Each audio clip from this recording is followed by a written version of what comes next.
沉重的石臼压住晒过也以盐巴洗过的花椰菜，脱除水分之后，在大太阳底下再次曝晒。这是澎湖传统的花菜干，想办法把食物保存下来，留着慢慢吃，和客家的腌制文化有异曲同工之妙。为了要保存食物是第一个，第二个舍不得吃食物啊，舍不得吃食物。你今天种10朵花椰菜，你可能舍得吃新鲜的1朵2朵，其他就拿来腌制，知道吗？没有食物吃的时候，才有那些腌菜啊，腌菜或者是晒干的菜可以吃。大头菜也晒成干，以酱油、糖快炒，烹调方式虽然简单，但滋味十足。而澎湖盛产的小卷晒成干，也是当地菜肴里常见的材料，和腊肉一起，加上蒜泥、蒜苗、辣椒等辛香料拌炒，口味意外的非常客家。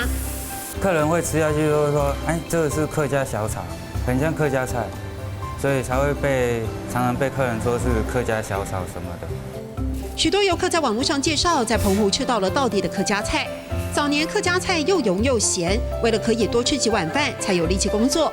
而澎湖的饮食习惯也是这样。那时候的环境就是这样啊，吃一口菜可能要配1碗饭，对啊，有的生活比较不好，配酱油都有。简单的古早味，如今倒是很让人怀念。陈宏耀的父亲把自己的收藏品30到50年代的桌椅、餐盘、怀旧小物布置成怀旧餐厅，所有菜肴也保留古老做法。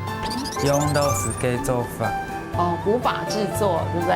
坚持原味，柳蛋、眼蹦跟米稀，还有用茶碗喝茶的豪迈，别有趣味。陈宏耀也欢迎更多人来尝尝他们仿佛客家却很澎湖的美食滋味。一起念念看，要多练习哦。用肉丝嘅做法，柳蛋、眼蹦跟米稀。用肉丝嘅做法，柳蛋、眼蹦跟米稀。谢谢宗仪老师。